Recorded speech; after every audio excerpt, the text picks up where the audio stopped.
Radio M, l'entretien.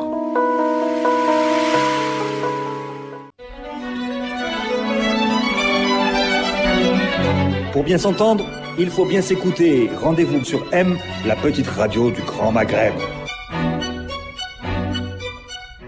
Amis auditeurs, bonjour. Radio M reçoit aujourd'hui dans l'entretien Monsieur Ekli Ourad, ingénieur, économiste du transport, spécialiste en asset management, on dirait en français gestion d'actifs infrastructurels. Monsieur Ekli Ourad, bonjour, merci d'être avec nous à Radio M. Bonjour Radio M. Alors, nous parlons aujourd'hui avec un ingénieur et un économiste des transports, spécialiste de la gestion des actifs en infrastructure, parce que nous sommes inquiets à Radio M au sujet de l'avenir des investissements publics consentis par l'Algérie durant les belles années de pétrole cher. Beaucoup d'équipements qui ont été réalisés. On a reçu des spécialistes ici la semaine dernière qui nous rappelaient que la surface irriguée a été multipliée par 2 grâce aux barrages, les autoroutes, les routes, les voies ferrées, les ouvrages d'art.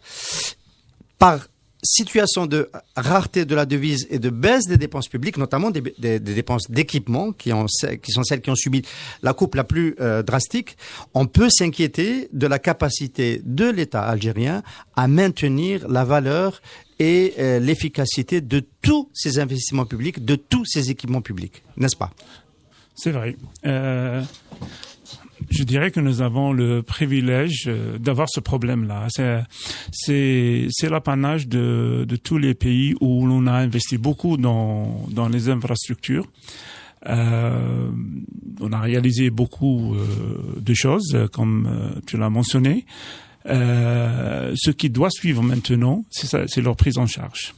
C'est leur prise en charge en matière donc de gestion de leur exploitation, gestion de leur entretien et surtout la préservation de ces investissements.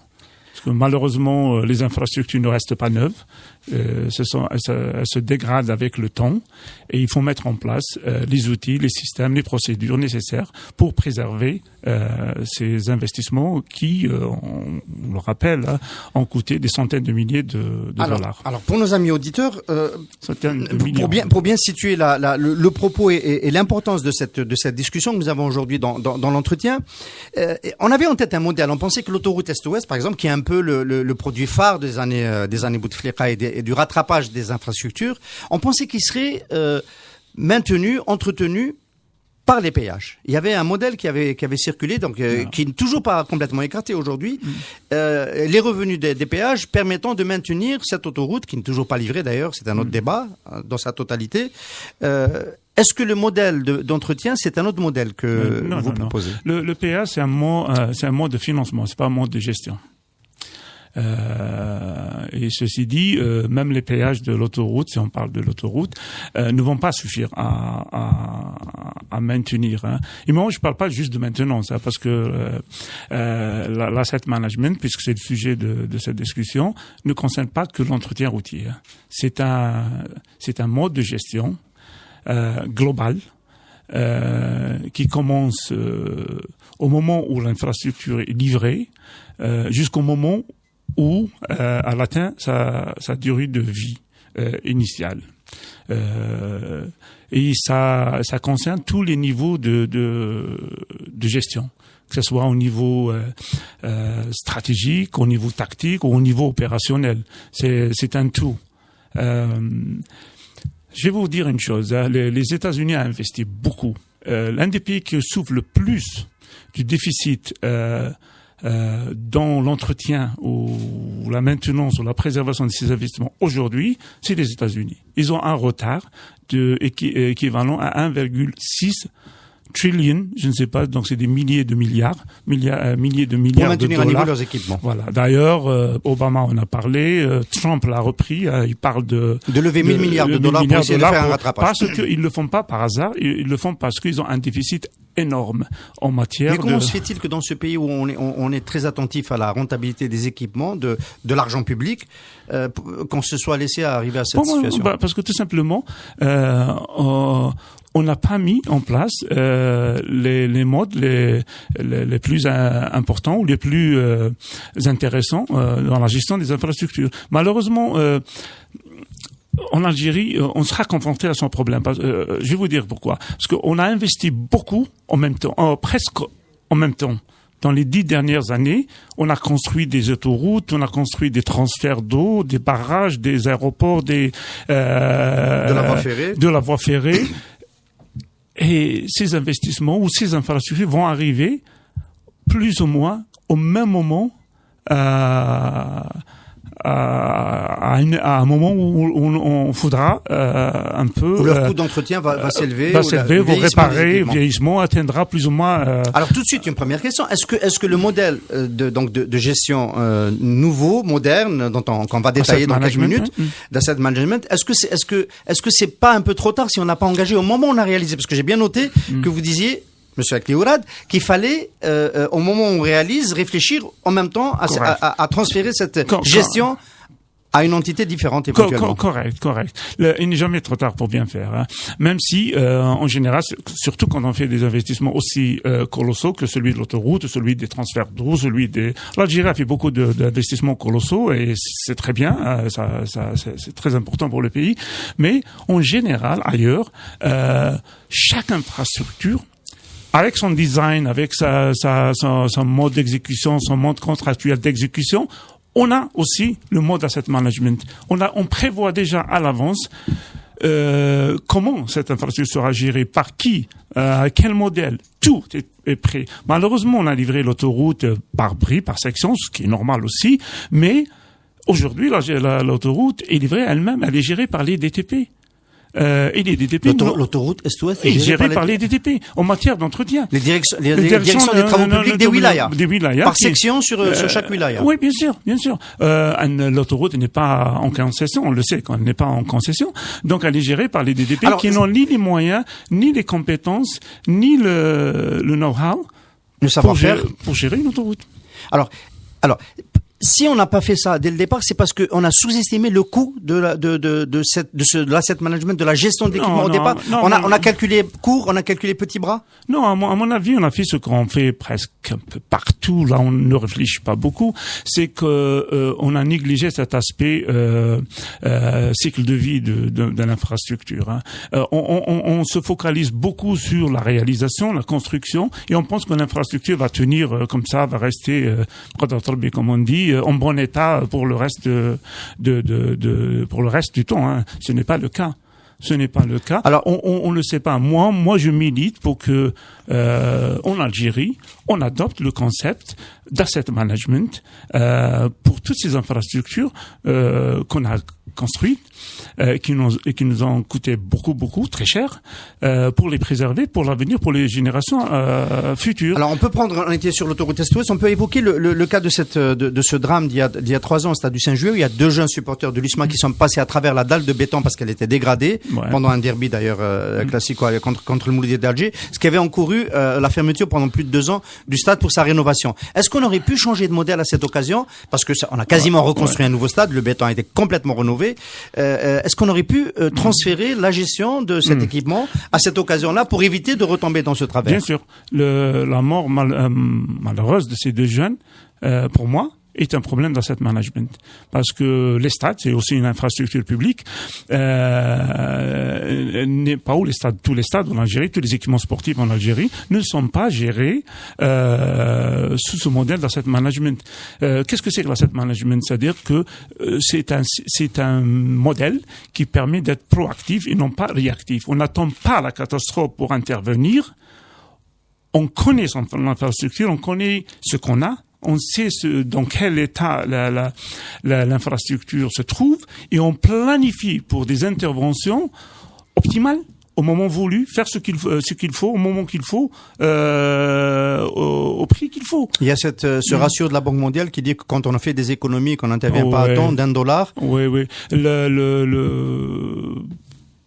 les administrations publiques en général essayent d'économiser sur l'entretien des infrastructures, que ce soit la route ou autre chose. On pense parce que on se dit on va économiser, on va utiliser cet argent ailleurs. Malheureusement, les calculs sont là. L'expérience a montré que économiser $1 sur l'entretien ou la préservation d'une infrastructure coûte 5 fois, 6 fois plus aux usagers. Qui sont les intervenants qu'il faut identifier et qu'il faut organiser ou séparer dans la réalisation et la gestion d'un équipement? Par exemple, dans l'autoroute Est-Ouest, on a l'État qui est propriétaire. L'asset management replace l'usager au cœur de la gestion. Ce n'est plus l'État constructeur ou investisseur, c'est l'usager utilisateur. L'asset management considère toute infrastructure publique comme un business. Et donc géré comme un business et non pas un service social. Et qui dit business, dit client. Aux customers, comme on dit en anglais. Et le client, c'est l'utilisateur. Donc l'utilisateur de l'autoroute, c'est vous et moi, ou qui utilisons cette infrastructure de tout le temps. Le stade, ce sont les spectateurs. Les aéroports, ce sont les voyageurs, et ainsi de suite. Et le spectateur ou l'utilisateur ou l'usager paye. On paye tous, même on parle de péage, mais on paye autrement. Déjà, on paye pour l'utilisation de nos véhicules, on paye pour l'utilisation du carburant, on paye, l'usager paye. Ce qu'on oublie, c'est que on ne raisonne plus, quand il s'agit d'infrastructure, on ne raisonne plus en matière, en coût de l'équipement. En coût d'équipement, mais en coût parlons de l'autoroute, par exemple, ou des routes, en coût de transport total. Et le coût de l'équipement, même si on prend le cas de l'autoroute, qui a coûté 11 milliards pour les 900 kilomètres, pas pour les 1200 kilomètres, ne représente que 10 à 20% du coût de transport total. Le reste, c'est des coûts aux usagers. C'est des coûts d'exploitation de véhicules, c'est des coûts de trajet, c'est des coûts d'accidents. Et tout ça, l'équipement, c'est quand on fait un calcul sur un investissement, on doit l'intégrer. On l'intègre, oui, dans les études économiques. On devrait d'ailleurs, pour tout investissement petit ou grand, procéder à une étude d'évaluation économique, une étude de faisabilité. Une étude de faisabilité, c'est une étude économique où l'on compare la situation existante avec une situation projet, quoi. On l'a fait avec l'autoroute aussi, tout à fait au départ dans les années 80. Malheureusement, on n'a pas refait une. En fait, la comparaison, pour être un peu plus précis, qu'on doit faire, c'est prendre le flux de voitures journalier que permet l'autoroute Est-Ouest, et le comparer au même flux si on était sur les anciennes infrastructures sans l'autoroute Est-Ouest. Ouais, Qu'est-ce que ça coûterait en temps de transport supplémentaire, en carburant supplémentaire, en accident supplémentaire et en impactant sur l'économie supplémentaire. C'est ça qu'il faut comparer. Bien sûr, c'est comme ça. C'est ce qu'on appelle les gains. Les gains en matière de coûts aux usagers, en matière de coûts d'exploitation de véhicules et de temps de trajet. Alors, l'asset management, juste pour être un peu plus didactique et clair pour nos auditeurs, l'asset management, c'est le souci de rendre ce gain le plus durable et le plus efficace possible dans le temps. L'asset management, c'est comme on dit en anglais, it's a way of thinking. Hein, c'est une méthode de travail qui nous permet d'améliorer notre performance en matière de gestion de l'infrastructure. Comme résultat, c'est le maintien de cette infrastructure dans un état acceptable, dans un niveau de service acceptable pour les usagers, aussi longtemps que possible. Est-ce qu'on a des comparaisons au niveau international? À Cliorad, je rappelle, vous avez résidé pendant très longtemps en Grande-Bretagne. Vous avez travaillé en Grande-Bretagne sur ce type de problématique. Est-ce que ça a permis aux infrastructures britanniques ce concept qui est très anglo-saxon d'ailleurs d'asset management, d'avoir des équipements plus efficace, plus rentable dans la durée. Oui, bien sûr, bien sûr. J'ai travaillé sur le premier contrat de privatisation de la gestion des réseaux routiers en Angleterre, notamment le réseau autoroutier d'Angleterre. C'était les premiers pas dans l'application de ce concept d'asset management. Hein. Et comme vous l'avez dit, ce sont les anglo-saxons qui sont derrière. Avec privatisation, ça veut dire qu'il était public et on l'a transféré au privé. Ça veut dire que ce n'est plus l'État, comme ici aujourd'hui, c'est les DTP qui gèrent les routes. Ce n'est plus le cas en Angleterre. L'État redevient régulateur et la gestion, la day-to-day activité, comme on dit, les activités journalières de planification, de supervision, de travail, se fait par un spécialiste. Par les spécialistes. Et la relation entre l'État propriétaire et ce spécialiste, c'est un contrat? C'est un contrat de performance. L'expérience a montré en Angleterre et ailleurs aussi qu'on peut faire des gains en matière de coûts d'entretien de 20 à 30% de ce qu'on a l'habitude de dépenser, tout en améliorant la performance de ces infrastructures. C'est extraordinaire. Comme on le fait pas juste pour le faire, pour les beaux yeux de l'asset management, mais on le fait parce que les résultats sont concrets. Pourquoi un acteur différent de l'État, qui peut être aussi public, hein, mais qui est différent du propriétaire, hein, pourquoi il ferait mieux que ce qui a existé jusqu'à aujourd'hui, des DTP? Quelle est la motivation pour qu'il entretienne l'équipement, qu'il le gère à moindre coût et plus efficacement? L'Algérie, malheureusement, est toujours sur l'ancien modèle qu'on appelle in-house model, c'est-à-dire que tout est fait par la même entité qui est l'État. Nous avons le propriétaire qui est l'État, propriétaire des infrastructures, l'administrateur qui est en général représenté par le ministère ou les ministères qui sont en charge des infrastructures, le gestionnaire. Il y a certains ministères qui ont des agences qui jouent plus ou moins ce rôle de gestionnaire, mais en réalité en Algérie, ce sont aussi font aussi partie de l'administration. Ce ne sont pas des gestionnaires au sens où l'on entend dans l'asset management. Et le réalisateur ou celui qui fait le travail, c'est-à-dire l'entreprise, est aussi ou souvent aussi fait partie de l'État. Les petits travaux, par exemple, d'entretien se font par les DTP en régie. Et ça, ce n'est plus le cas ailleurs, ça ne se fait plus. Donc on amène un spécialiste qui fait le travail. Lui, il signe un contrat avec l'administration, a des contrats de performance based contract, PBCs, et il doit maintenir l'infrastructure à un niveau. On a des KPIs, des Key Performance Indicators, donc on spécifie des résultats concrets, mesurables à atteindre, et son intérêt c'est d'atteindre ces résultats, et s'il les dépasse, il a même un bonus. C'est comme ça que ça se fait. Mais lui, c'est une incitation qui permet de travailler mieux.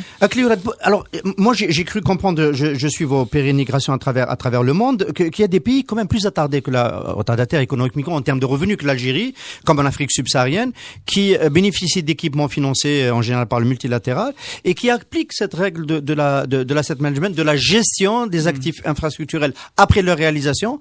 Pourquoi c'est pas arrivé encore en Algérie? Correct. L'Algérie se trouve dans un no man's land aujourd'hui. Nous sommes un pays à revenus moyens, donc nous ne sommes pas demandeurs de dons ou de prêts d'aide au développement. Chez les banques, on l'était dans les années difficile qu'on avait auparavant. Et on va y revenir. Certains diront Inch'Allah, je ne sais pas, mais la dépendance n'est pas bonne, mais si ça peut nous aider à travailler mieux, parce qu'il y a des conditionnalités. Aujourd'hui, les conditionnalités ont évolué par rapport à ce qu'elles étaient dans les années 70, ou les années 60. Aujourd'hui, ces banques comme la Banque mondiale, les banques de développement, fourrent leur nez un peu plus dans les affaires des pays demandeurs ou emprunteurs, et exigent des réformes institutionnelles.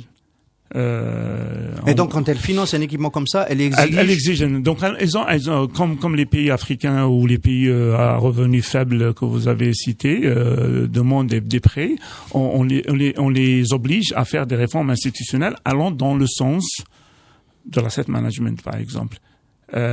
C'est-à-dire séparer les fonctions d'administrateurs, de gestionnaires, d'entreprises,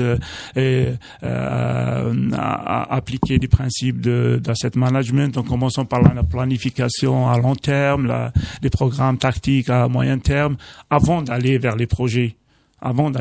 C'est pas un ensemble de projets. Donc, est-ce qu'on peut penser que si les Algériens n'ont pas eu recours encore à ce mode de gestion évolutif par rapport au modèle in-house dont vous avez parlé, où l'État fait tout, est-ce que c'est juste parce qu'il n'a pas eu recours à ce type de financement? Et quand il aura recours, il sera amené à le faire? Moi, j'aurais aimé que l'État prennent des initiatives sans attendre à ce qu'on nous demande de le faire, c'est-à-dire on peut prendre, on a les capacités de faire cela, d'aller vers la réforme, d'aller vers l'application d'une gestion un peu plus rationnelle, un peu plus scientifique que ce qu'on a fait jusqu'ici.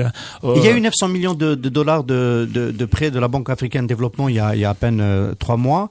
Mais qui sont pas adossés à des projets précis. Non, l'Algérie n'est pas ne finance pas encore ces équipements comme ça. Ces équipements, ça viendra peut-être avec la baisse de notre cagnotte, mais alors, on a commencé cet entretien par une question qui est liée au financement. J'avais parlé du péage.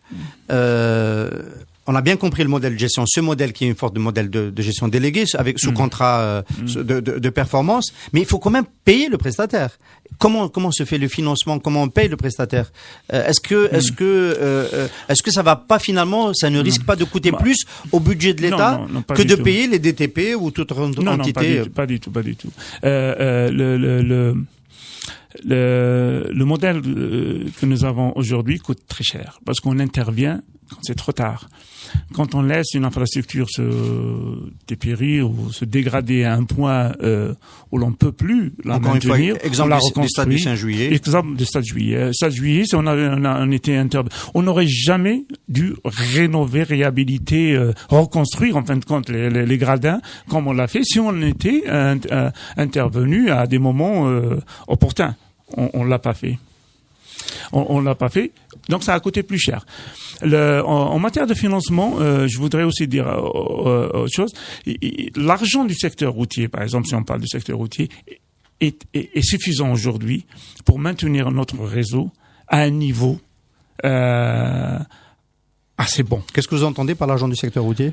C'est-à-dire l'argent qui payé par les usagers en termes de vignettes, en termes de taxes pétrolières aux pompes, en termes d'impôts sur les importations de véhicules. Donc si on somme toutes ces revenus sont assez importants. Plus tard, des péages aussi sur l'autoroute. Ces sommes-là, normalement, doivent être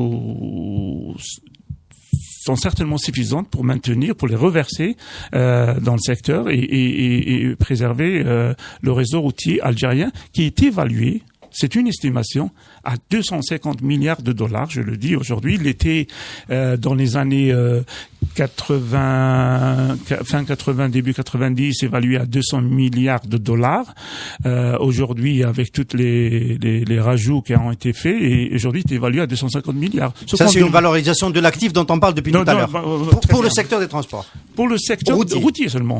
Routier seulement. 250 milliards. Si on peut parler du transport, on doit rajouter les chemins de fer, les aéroports et tout. Mais donc, si on fait rien, ça redescendra à 150 milliards de dollars de valeur. C'est ça le problème. Ça redescendra à beaucoup moins. Donc, ce qu'on demande aux gestionnaires aujourd'hui, ce n'est pas de remuer du papier, mais c'est de préserver ces investissements. C'est-à-dire que demain, à n'importe quel moment, on peut vérifier la valeur de ces infrastructures et ça doit être toujours supérieur à 250 milliards ou plus.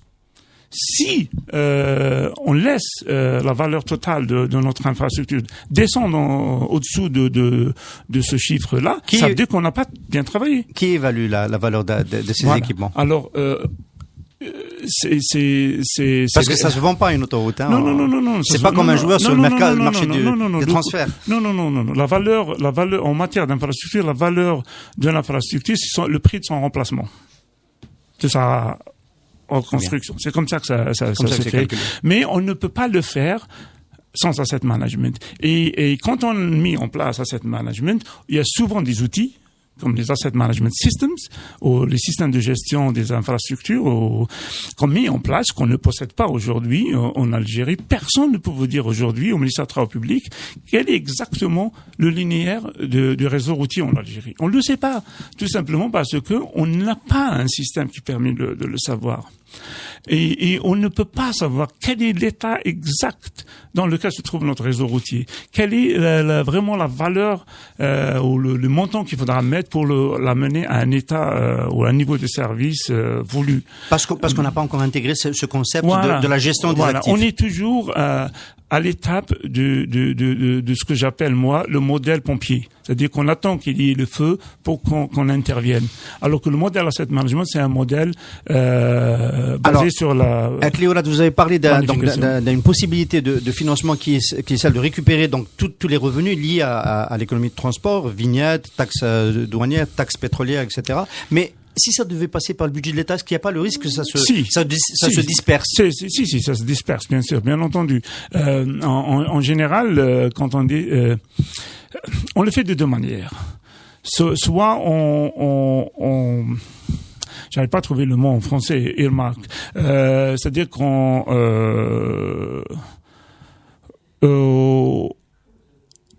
on fait il y a un traçage de ces revenus, de ces revenus qui sont pour s'assurer qu'ils vont bien qu'ils reviennent au secteur routier. Soit on le fait d'une manière assez radicale, on crée un fonds routier. Qui aspire tous ces revenus. Deuxième génération. Il y a des fois, les fonds routiers sont passés par déjà, on est à la deuxième génération. La deuxième génération, permet d'avoir un fonds routier totalement indépendant, administrativement et financièrement de l'État. Et c'est ce fonds routier-là qui permet de financer donc les activités liées à l'asset management de les financer, mais peut-être aussi de choisir de sélectionner les acteurs. Non, la sélection des acteurs. Non. Alors, en général, quand on crée un fonds routier, on crée un gestionnaire. Je reviens au modèle de gestionnaire. On crée un gestionnaire. En général, c'est une agence routière. Nous avons une agence autoroutière, mais nous n'avons pas une agence routière qui gère. Nous avons une agence autoroutière qui gère 1200 km d'autoroute, mais nous n'avons pas une agence routière qui gère les 110 000 km de route que nous avons en Algérie. Donc, il nous faut une agence routière qui va jouer le rôle de gestionnaire, qui est totalement indépendante, qui peut être une société d'État, publique, société d'État, où le conseil d'administration représente les acteurs étatiques, c'est-à-dire les ministères de tutelle, finances, travaux publics, transport, mais aussi les usagers, les opérateurs de transport, les concessionnaires, les usagers individuels. C'est comme ça que ça se passe. Et donc, cette agence devient l'interlocuteur du fonds routier. Donc, celui qui fait la programmation des travaux, des projets, sélectionne les projets, fait le suivi et tout, c'est l'agence routière. Concrètement, qu'est-ce que ça peut nous faire économiser que d'avoir ce modèle dont vous parlez, celui de l'asset management? Comme je l'ai dit, ça nous permettra d'économiser de 20 à 30% sur ce qu'on dépense aujourd'hui, et ça nous permettra surtout d'avoir un réseau de meilleure qualité, un niveau de service de meilleure qualité que ce que nous avons aujourd'hui. Cléorat, vous êtes quand même aussi proche des bailleurs de fonds dans ce type de projet quand vous êtes à l'international. Je travaille avec eux tout le temps. Je travaille actuellement avec le Millennium Challenge Corporation, qui est un bailleur de fonds américain qui relève du State Department, département d'État. Et je travaille sur 3 pays en Afrique. Ma question, c'est qui peut peut faire avancer cette réflexion en Algérie, si c'est pas des bailleurs de fonds, pour qu'on évolue vers ce modèle-là? Et déjà, est-ce que vous, parce que vous connaissez aussi les administrations publiques en Algérie, vous avez accompagné un peu la production des cahiers des charges d'autoroute Est-Ouest, même si vous les avez pas rédigés complètement. J'ai rédigé la partie chaussée. La partie chaussée. Donc, au sein des pouvoirs publics en Algérie, est-ce qu'on est attentif, est-ce qu'on écoute la nécessité d'aller vers ce modèle?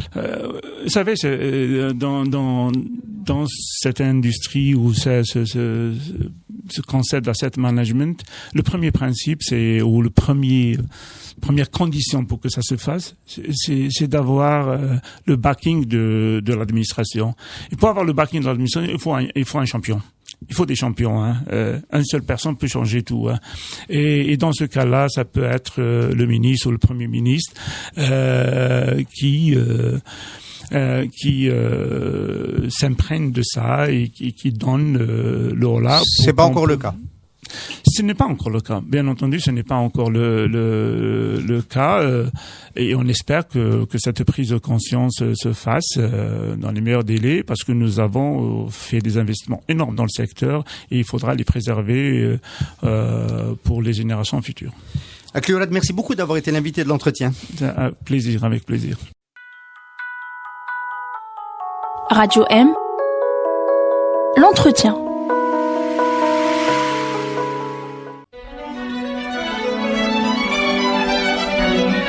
Pour bien s'entendre, il faut bien s'écouter. Rendez-vous sur M, la petite radio du Grand Maghreb.